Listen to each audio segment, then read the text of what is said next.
Well, sometimes things can just be a tragedy, but it doesn't mean there's anything nefarious necessarily going on. 8:05, good morning. Great to have you here on a Monday morning on KCMO. We're 30 minutes away from a great big old announcement on the future of 95.7 FM KCMO and what is going to be coming up on this radio station later on this morning.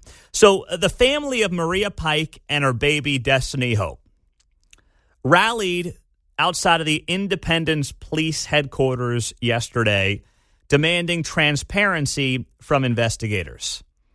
Now, this stems back to just a tragic situation that happened on November 7th, where Maria Pike was killed by Independence Police along with her 11-week-old baby, Destiny Hope.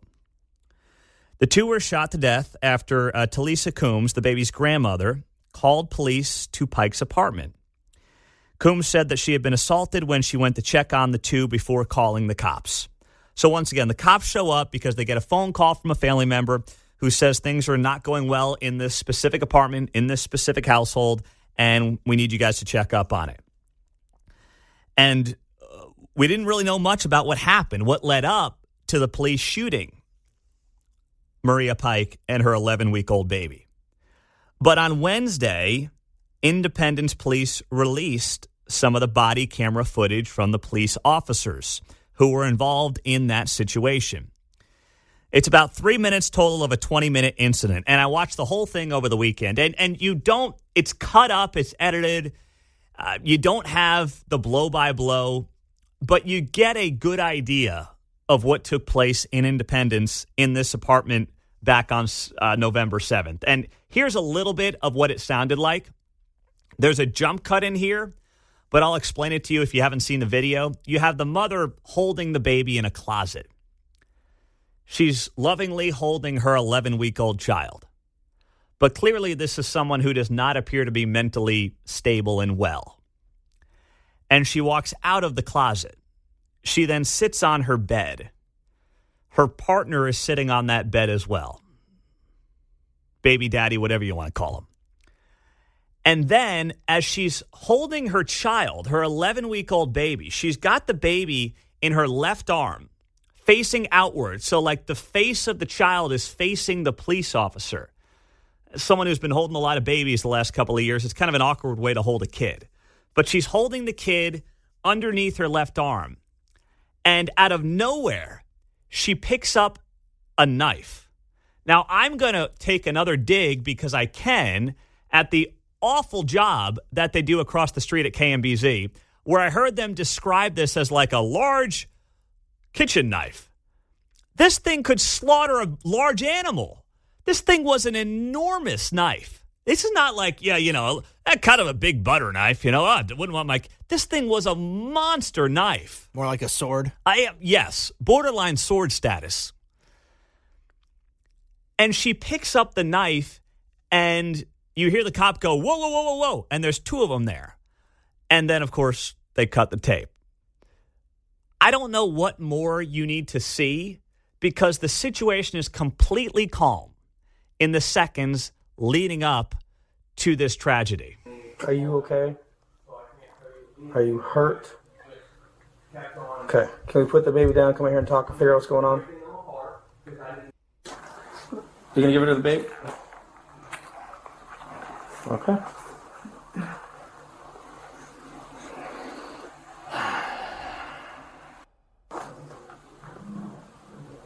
Go. Whoa! And you hear that at the very end, and that is when she picks up the knife. And this thing is an enormous knife.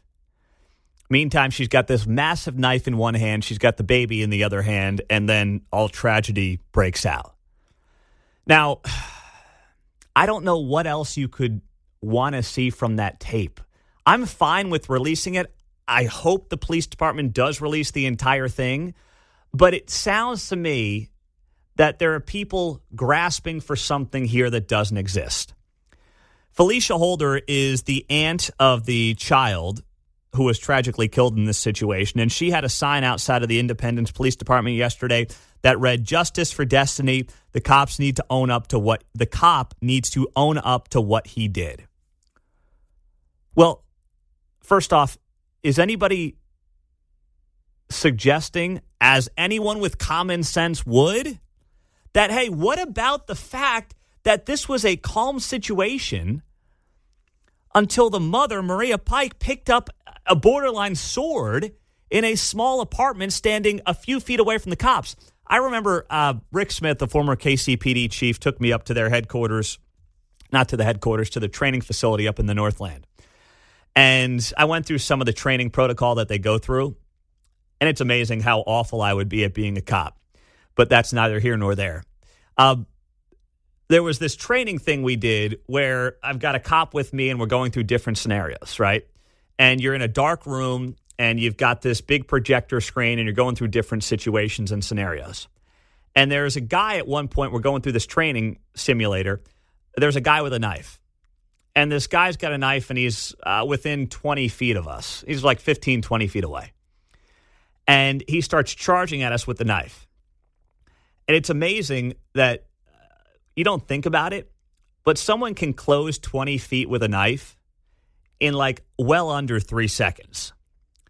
So you've got less than 3 seconds to figure out what you're going to do when someone's charging at you with a knife. And that was in an outdoor setting where theoretically you could turn around and run. You shouldn't do that, but you could theoretically turn around and run.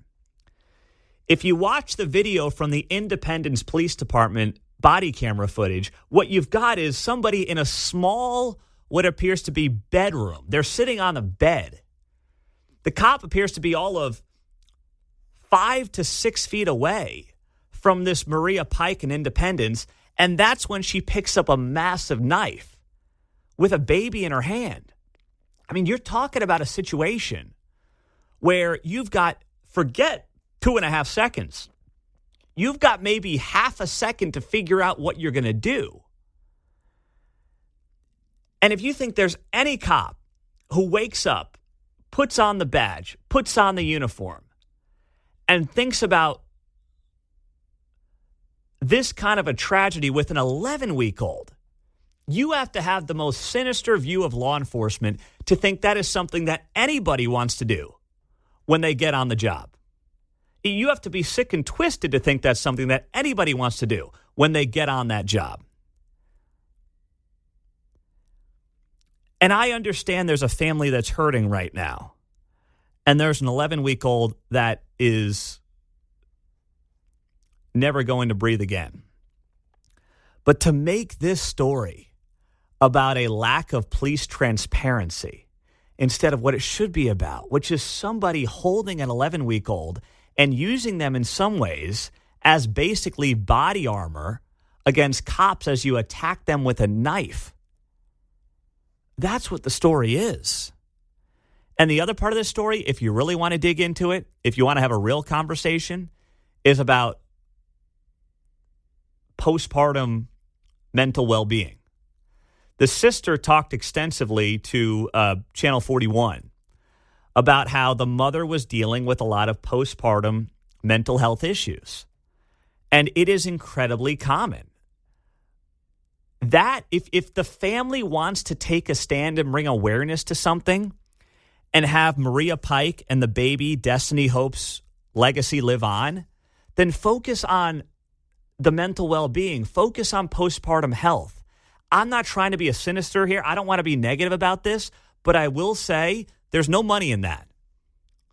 I know. So, don't go. No, there's no money in that. Okay, there's no big settlement from a police department if you focus on that. But if you really want to help people, if you really want to bring awareness to something, postpartum mental well-being of moms is an admirable cause to get behind. There's nothing that suggests this case is police officers not doing their job or pulling the trigger too quickly. If you have seen the body camera footage that they've released thus far, I will put it up. We'll put it up on the KCMO Talk Radio social media pages. I will share it at Pete Mundo so you can see it there. But that does not appear to be what this story is about. But something noble, a noble cause, will be to focus on, because we all listen. As someone who is, seen my wife give birth to 3 beautiful daughters over the last 6 years. We've got a birthday coming up this Friday. It can be very difficult for young mothers in these situations. And it's not as taboo as it used to be, but it still is taboo in some respects to talk about that. So let's have that conversation versus the cops are bad. What did the cops do? Which is the easy thing to do. It's the popular media thing to do.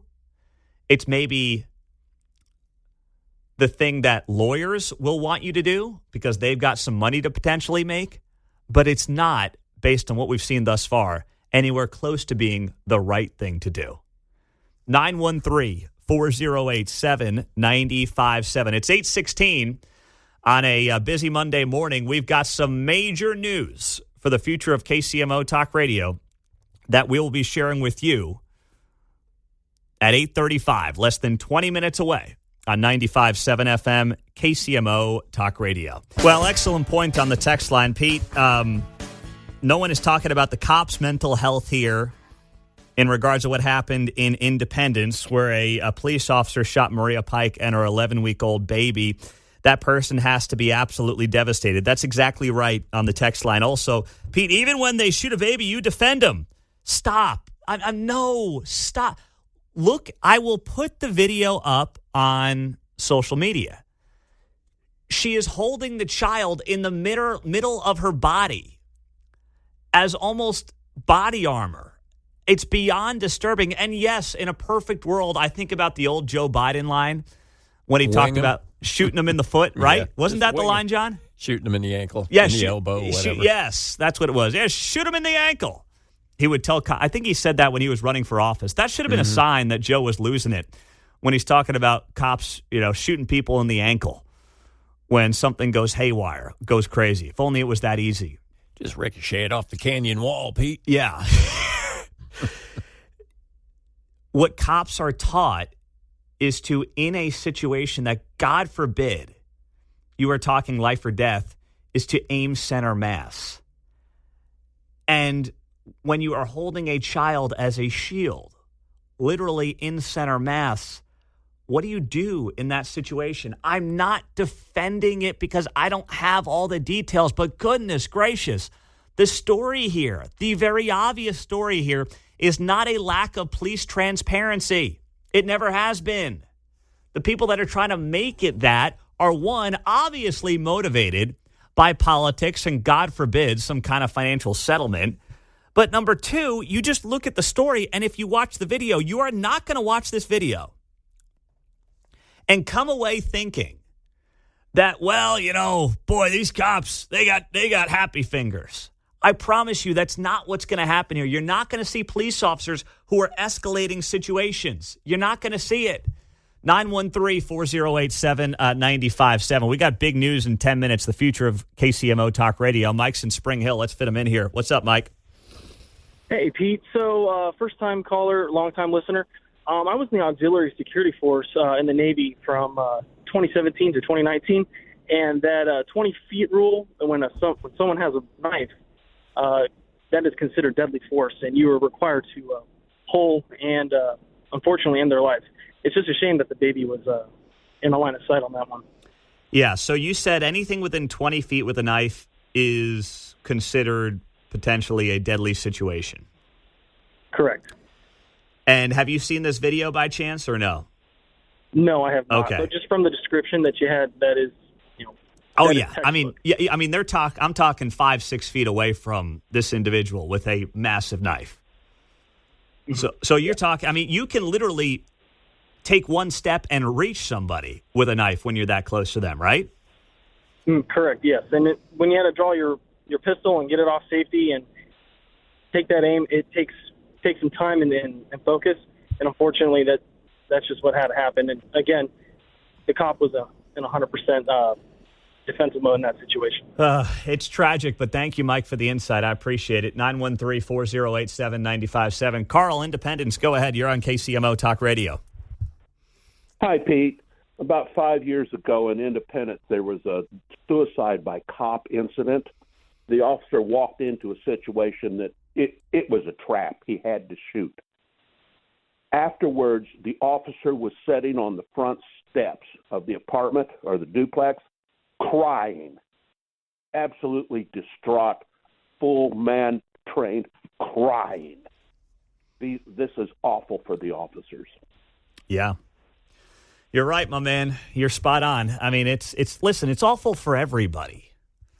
It's awful for the mother, Maria Pike. It's awful for her 11-week-old baby. It's awful for the father. It's awful for the grandmother who called the cops because there was a situation going on in that apartment. No one could have ever predicted it was going to end like this.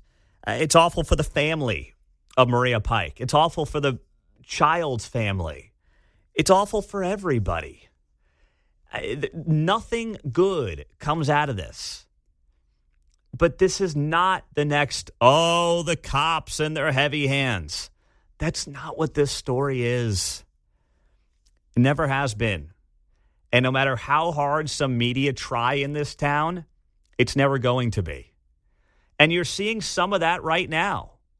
You're seeing some of that, with the way that this protest was covered outside of the police department yesterday in Independence, giving the very much benefit of the doubt to the family and everything they're saying about the cops. The focus here should be on the tragedy that took place, everybody involved, and when the sister of Maria Pike is talking about how she was dealing with postpartum mental health issues, that is a noble cause to bring awareness to.